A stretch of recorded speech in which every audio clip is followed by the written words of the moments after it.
to another episode of S&E's Garage. Now, if you've been watching both our channel and our community page, you'll see that for a little while we were trying to sell our TRD Camry because we are expanding here at S&E's Garage, and we needed a third row SUV. Now, on the top of my list was a Durango SRT.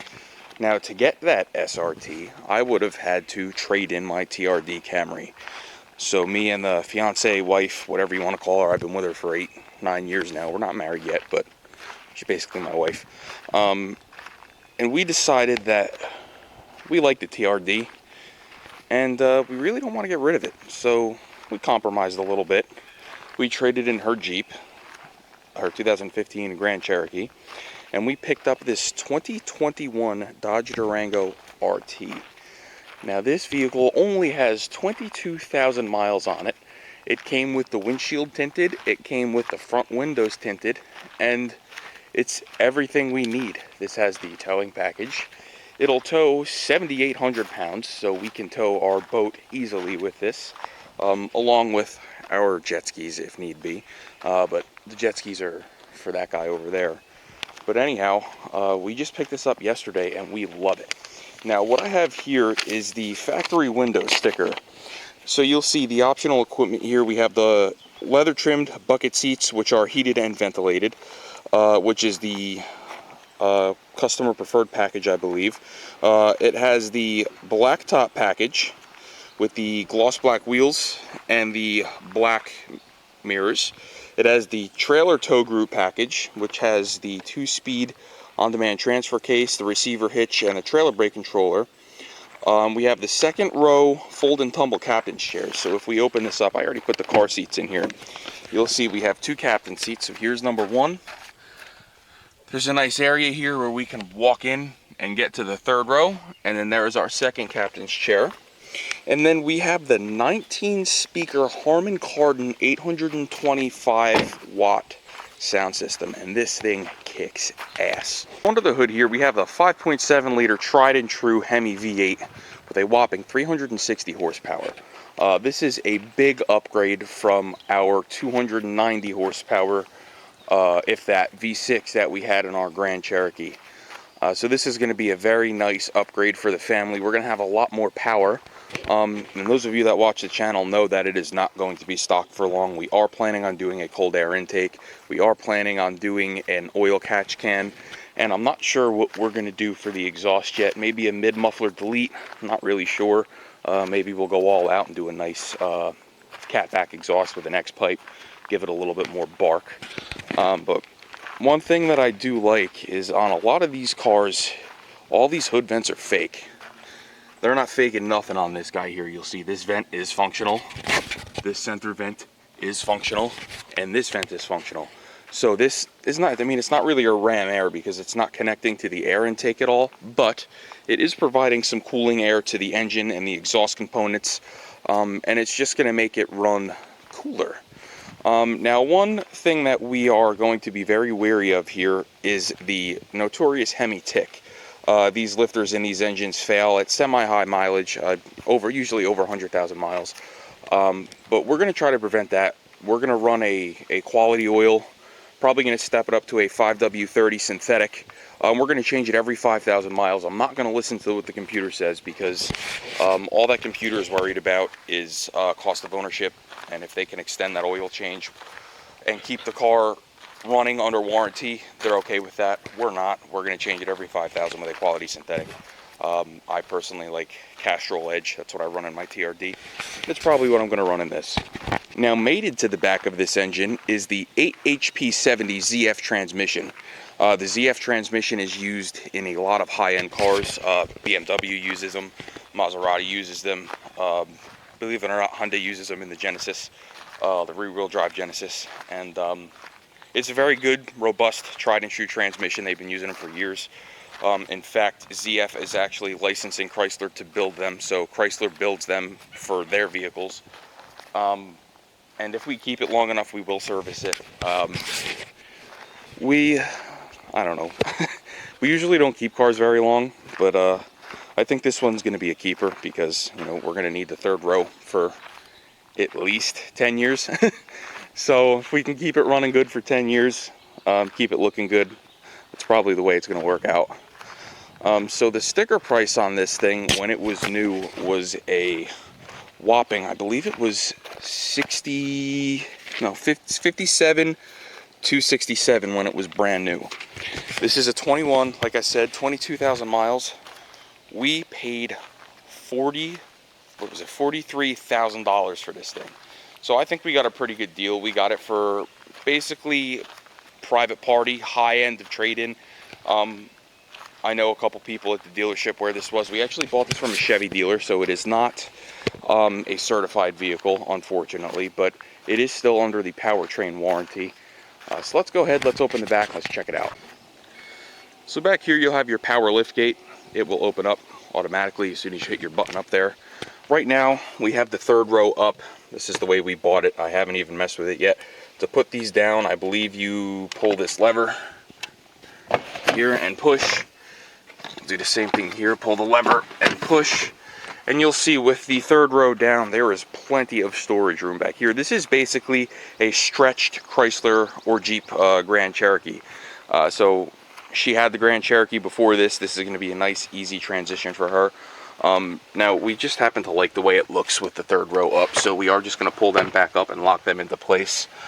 Now, like I said, these captain's chairs are nice because when we do come to the point where we need to put a car seat back here, we can easily walk through the center here and take care of it, you know, the baby in the back or whoever's sitting in the back. We can easily get back there and take care of. It does have the third row air conditioning, so you'll see your vents up here in the headrest, and your controls for that are right there, and then you can also control them from your radio. Now, unfortunately, I can't sit back here and show you what kind of leg room I have because we already put our car seats in. We needed to, in fact. But I can tell you when we were looking at it, and I did sit in it, I'm about 6 foot tall, I'm 5'11", so just give me the extra inch. You know, an extra inch matters in a lot of different places, but I had plenty of leg room when I sat here, and I also had some pretty decent room in the third row. So here we are in the third row of the Durango, and you'll see I got plenty of leg room. I am, like I said, I'm about 6 foot tall if you give me the extra inch, and a full-sized adult can easily sit back here. You'll see they did a little bang out here for the in the headrest for your head, so my head is not hitting, which is nice. And this interior is just a really nice place to be. This leather is nice, soft, and supple. It's perforated. So, I mean, this is a very nice car. And whoever had this car before us took very good care of it, because there are a few little minor things that caught our eye, but overall the car is in very nice shape. The carpets are in very nice shape. Usually when you have kids, they go to shit really quick. We're going to try to prevent that. But you can just tell that there were no kids in this car. It was, you know, it's probably an older guy that had it. The story I got was that this older gentleman traded this in for a Silverado because he was buying a camper. Like I said, we bought this at a Chevy dealer. Let's get in the front seats. Before we get up front, you'll see that our rear captain's chairs are also heated. We have some USB ports here, and then we also have an outlet to plug in, like, you know, laptop charger, maybe a small vacuum cleaner, things like that. And then in this door, you'll see our main driver and our tweeter for our Harman Kardon sound system. All right, guys, so here we are in the driver's seat of the 2021 Durango RT. Now, like I was saying, there are a few little issues that we found here, like this scrape in the dash really irritates me. There's something hanging out over here that might, excuse me, that might just be felt. Not sure. But this is a very nice interior to be in. Everything here is soft touch. This is nice and soft. This leather is very supple. I like that they went back to a manual shift lever because we had that stupid electric thing that just was weird. You can never tell what gear you were in unless you looked at the dash and looked at the thing. It was just weird. So let's go ahead. Let's fire it up. Bring that V8 to life. Let's go ahead and put our window up. Get rid of some of that sunlight. Now, I don't want to play any music because I don't want to get copyrighted. It sucks that you can't do that. But you'll see, I reset this on the way home, the miles per gallon, and we were averaging around 16.5 yesterday, so it is quite less than what our Grand Cherokee was. We were getting mid-20s with that, but it is what it is. We wanted more power, we needed 3 rows, and I was not about to buy a bigger SUV with that same V6 in it. So here we are. So they did an extremely nice job here on this infotainment system. You can see we do have navigation in this vehicle. If you go to media, you'll see all of your music and stuff. I have my phone paired right now. We can go to CarPlay. You'll see CarPlay. It's nice. If you go to vehicle here, there's certain different, performance aspects and things you can control. So if we go to the performance page here, this comes with the RT. You can look at all of your timers. We have a gauge stack here: coolant temp, oil pressure, trans oil temp, battery voltage. We can go to engine output, horsepower and torque, and go to G-force for when you're taking corners in your Durango. And then we can look at vehicle dynamic. It's going to show you your steering angle. So as we turn the steering wheel, you'll see this changes, and then the steering wheels actually turn, which is pretty neat. Now, another thing that we can do here is if we go back to vehicle, if you remember when we were back in the 3rd row, we folded those headrests up back there. You can see them now. If they are in your way, you don't have to get out of the car to hit them and turn them, to put them down. There's a button here, you click it, and they will fold down automatically. So now I can see out my back window, which is super nice. Now, if you go to comfort, the HVAC, you'll see that the dude in the seat is wearing a helmet because we are in an RT, which is a race truck. For those of you that didn't know what RT stands for. Let's go ahead, buckle our seatbelt, go for a ride. We do have heated and cooled seats. We do have a heated steering wheel. We do have dual zone climate control. We have a sport mode here, which makes it sporty, more or less. I guess it changes shift points. It makes the steering a little bit stiffer. Let's go ahead, throw it and drive, and go for a ride.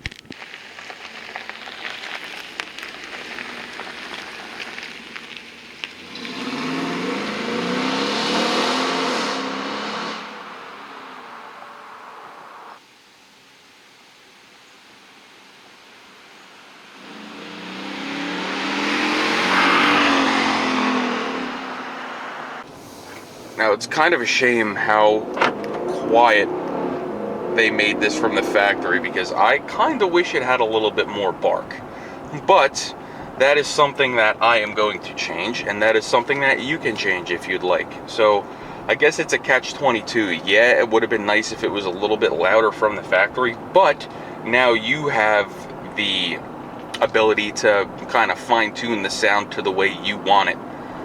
You can do, like I said, you can do a mid-muffler delete, you can do rear muffler deletes, or you can do something like the Borla exhaust or MagnaFlow. You can make it sound the way your taste is. If you want more rasp, or if you want more, low, kind of like a droney sound. So we're gonna do some research and see what we want to do. We haven't really, gone too crazy yet. We just picked this thing up yesterday, but we do love the way this thing drives. That ZF transmission shifts lightning fast, and it makes this 5.7 really stay in its power band. Now, this truck does not have the throw you in the seat, make you want to be a boy racer power. If that's what you want, you're definitely going to want to do an SRT or a Hellcat. But this is more than adequate. It has more than enough passing power, and it is definitely faster than your average family SUV. It's definitely faster than, a Highlander or a 4Runner. Not sure if it's going to be any faster than a Sequoia with that twin-turbo V6, but I did not want to be a test mule for a new engine.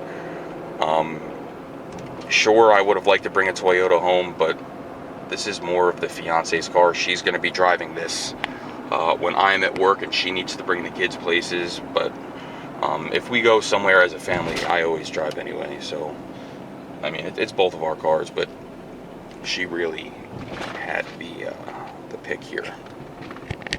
Now, the brakes in this thing took a little bit of getting used to because they are very touchy compared to her Grand Cherokee. You even touch this brake pedal, the thing's stopping. So I don't know if they did like a performance brake on this. It doesn't look like it. It looks like it just got regular you know, single or dual piston calipers with, you know, a slide pin design. They're not like Brembos or anything, but they do stop the truck really nice. We do have a little bit of a pulsation here from the front steering wheel when we hit the brakes, so I'm either going to bring it to the dealer and have them fix it because we just bought it, or I'm going to take the opportunity and upgrade to a power stop drilled and slotted rotor kit similar to what we put on our TRD. Now with the ZF transmission, we have the ability to use paddle shifters. You go ahead, you slap this into manual mode, and then you can use your paddles to shift. Like I said, this ZF is lightning fast. It's actually pretty surprising. The shifts are fast. The exhaust actually farts when it shifts from first to second. It's kind of a funny sound, but that's just how fast this thing changes on RPM. So it's a nice driving truck. It's fun for spirited driving, but like I said, you're not going to feel like Boy Racer in this thing. It doesn't have that much power, and it's just not really that fun to throw around, but you still can throw it around if you'd like. It responds pretty well. Now here in the menus on the cluster, because this is an RT, you have your performance app. So you have a bunch of different timers. There's 0 to 60, there's 0 to 100, there's quarter mile, there's 60 foot. So it's pretty neat that they incorporated that stuff into this truck. When we go ahead and get on Forge Road here, we're gonna go ahead and give that 0 to 60 timer a go and see just how well it works and just how quick this thing is. I have noticed that if you give it a little bit of a power brake, so you put your foot on the brake and load it up a little bit and then put your foot to the floor, it scoots, and it's all-wheel drive. At least this one's all-wheel drive, so it doesn't spin. It just goes. So let's find a spot where I can do that, and we'll try this timer out. We have our 0 to 60 timer here ready. Foot's on the brake, gas, go.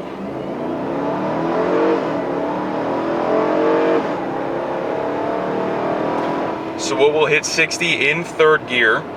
We just beat the best. We got 0 to 60 in 5.9 seconds, which for a $5,000-$6,000 family truck, family SUV, 7-seater, I'd say that's pretty damn quick. Definitely threw me in my seat. Like I said, that ZF shifts lightning fast. And if I had a little bit more room, I would have went for the quarter mile, but unfortunately, I don't want to break too many rules here. So this is definitely going to be a fun driving family truck. We are very happy to add this to the stable. And if anything breaks, I'm more than capable of fixing it, but we still do have a pretty decent chunk left of the factory bumper-to-bumper warranty, which is a good thing, especially this being a Dodge. Kidding. And one other thing I did want to show you is in manual mode, this ZF transmission will actually rev match. Watch the tach. It revs the engine before it does the shift. That way the whole truck doesn't like lug and bounce you around. My Camry actually does that, so it's pretty cool to see that they did this in an SUV.